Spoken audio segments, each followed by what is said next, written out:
Hello, in this video we're going to talk about Plickers. Plickers are a student engagement and response software, but it's low tech, which can be great if you have students who don't have technology, if you have rules in your school where students can't bring the technology, or if maybe you're working with younger students who don't know how to use the technology or again might not have their own technology. All of it is low tech, so the students themselves do not have to have any devices. The teacher, however, will need their own smart device and tablet. So the teacher more than likely will need to use their smartphone or their iPad. So you would have to have at least one in the classroom. Basically, the teacher builds either a poll or a quiz. Quizzes, of course, have right or wrong answers. Polls do not. Into their teacher Plicker account. Then the teacher prints and provides the Plicker cards to the students. And in a second, you'll get to see what the Plicker cards look like. You can print them right off of the Plicker website. Then you give them out to your students. Then during the quiz, the teacher displays on the screen the quiz, and it'll show the quiz question. And the teacher uses the Plicker app that she's downloaded on her phone to scan the Plicker cards, and they're tied to a specific student. And again, I'll show you in a second what that means. So as they scan the cards, it picks up student A said this, student B said this, student C said this. The data is then recorded into the Plickers account for each student, and this you can do an overall stats to be able to see like a bar graph of how the class is answering. You can also pull individual data to print reports or view reports of how individually the student has performed on each set of questions that you've provided to them.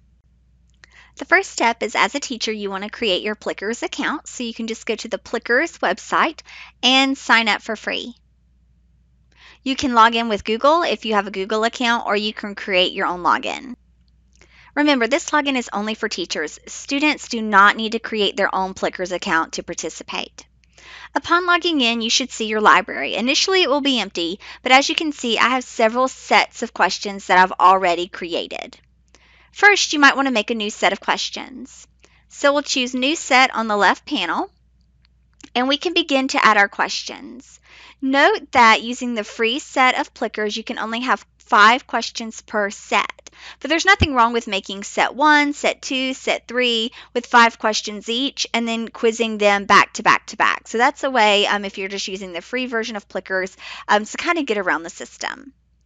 So first you want to choose if you want it to be a graded, which would be have a right or wrong answer, or if you want it to be a survey question.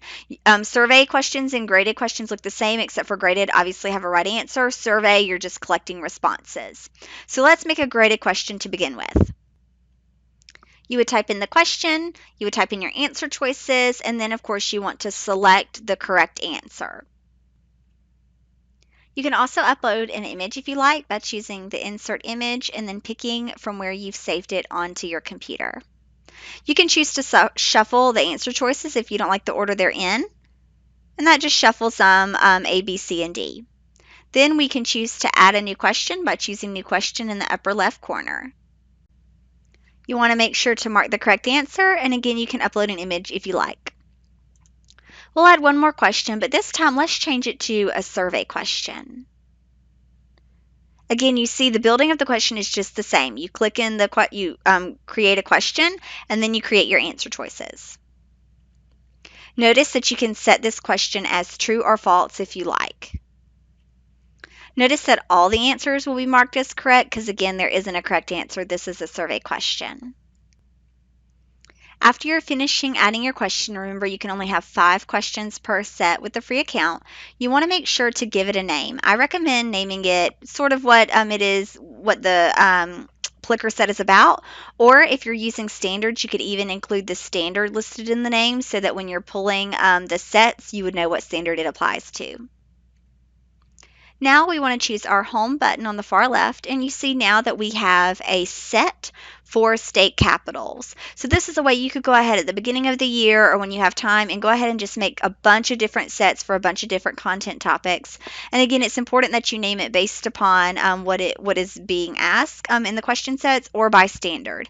If at any time you need to edit these questions, you can choose to come here. You can edit the set if you need to change anything. If you really want to be organized, you could actually create folders. So perhaps you could create a math folder and then put all your sets for math in the math folder. And then you might have one for English and put all your sets for English in the English folder.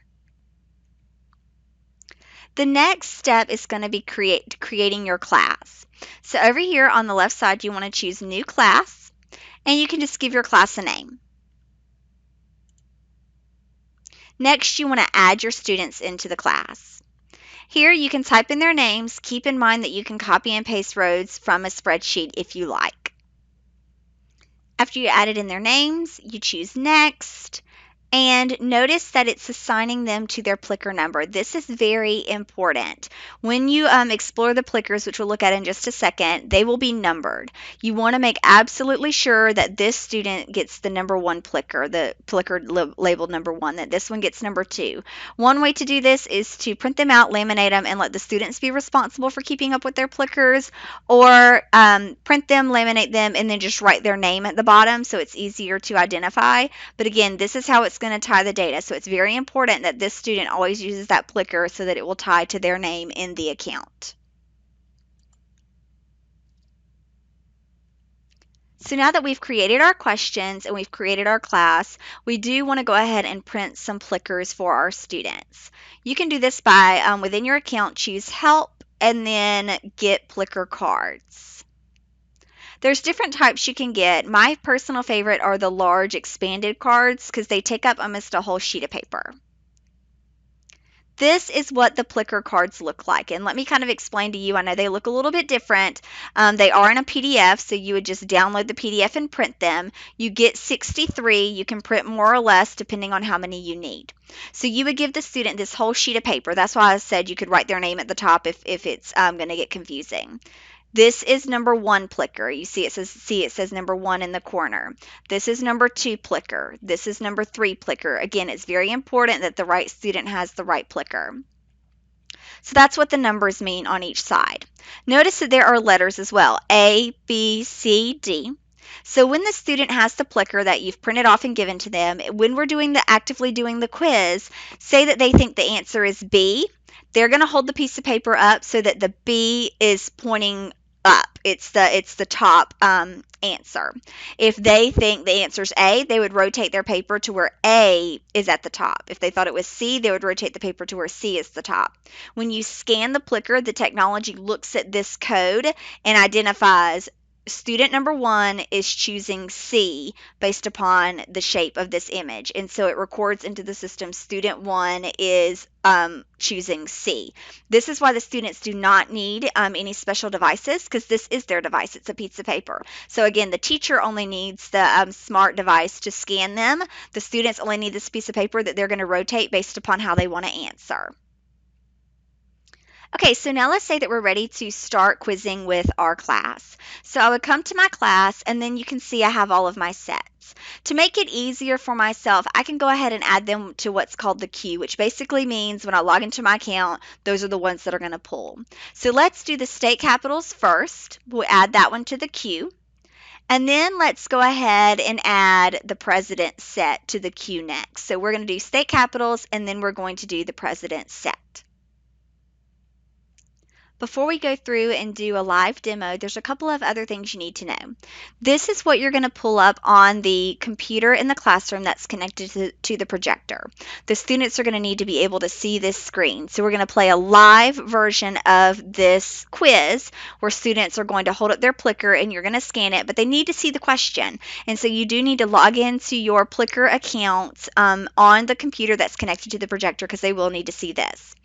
Now, in order for you to be able to scan the student's cards, you need to ask the teacher to download the Plicker app on your device, be it your iPad, your tablet, your phone, whatever. You download the Plicker app and you log into your same account that you've already created here. So again, this is what's going to be displayed. You're going to log into your account here to display the questions, and then you're going to have your Plicker app ready. You're going to have downloaded it and logged in so that you can scan their responses. Because what's going to happen is you're going to play the game. It's going to show the question up here on the board.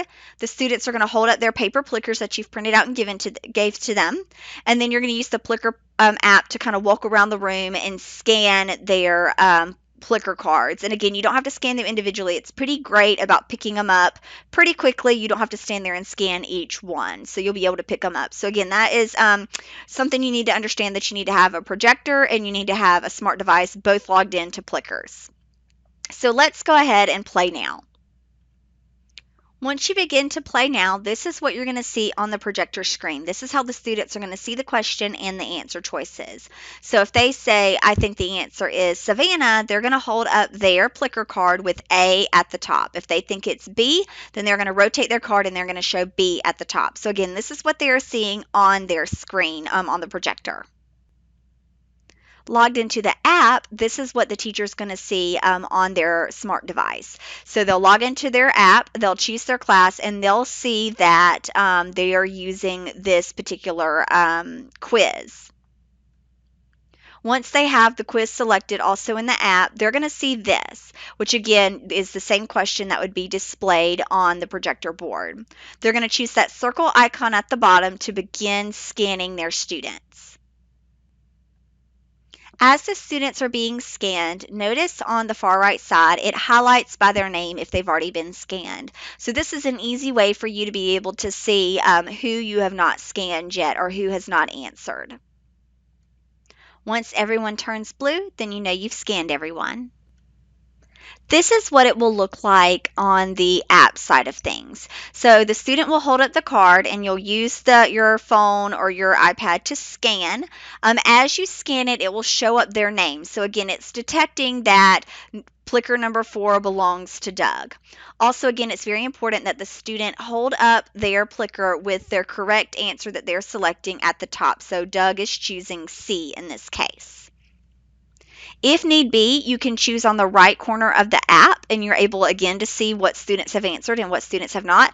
You can also clear responses if you need to kind of do a repoll. After everyone has answered on the desktop version, you can choose Show Graph, and it will show you a graph of how, just in general, the students have answered. You can also reveal the correct answer if you like. Again, great for formative assessment. Then on your app, you're able to press the next arrow and it will change to the next question. Again, the students hold up their responses, you scan their card using the app, and they will highlight in blue as they answer.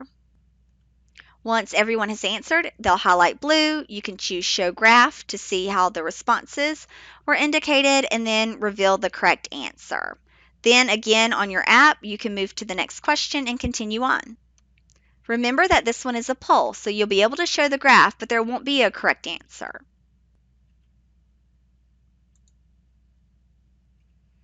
After all the questions have been completed, you can end the game.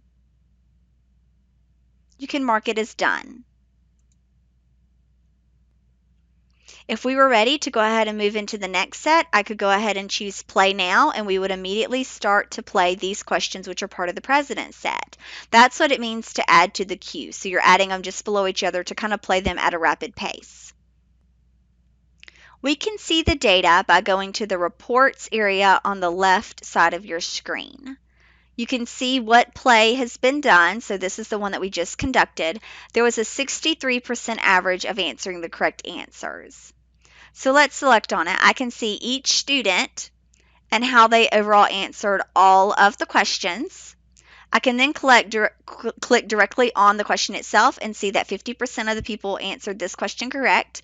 I can see how they answered. Their name is underneath. So Wally answered Savannah, which was incorrect. Becky and Fiona answered Atlanta, which was correct. And Peter answered Augusta, which is incorrect. So you can look at it holistically, how they did on the whole quiz or how they did on the individual quiz. So this is looking at the data based upon the quiz. If you would rather look at the data based upon student, you can choose Score Sheet. With Score Sheet, you would choose your class, and then you would be able to see their score based upon each set. So Fiona has 100% because she answered all of them correctly. Peter has a 50% because he answered incorrectly D, but A and B was correct. So you're able to see the question, the percentage of who answered the question correctly, as well as their individual percentage.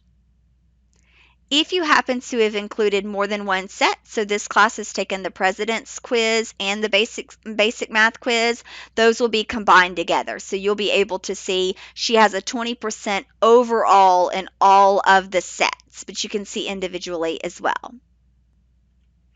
In the top right corner, you can choose student reports to be able to print an individual report for each student. This would be great for sending home to parents or that kind of thing. It will give them a play-by-play of their name, the set, if they answered correctly, and if they answered incorrectly, what they did indeed answer. This is all within the Plickers teacher account, but it is something you can send home with the students.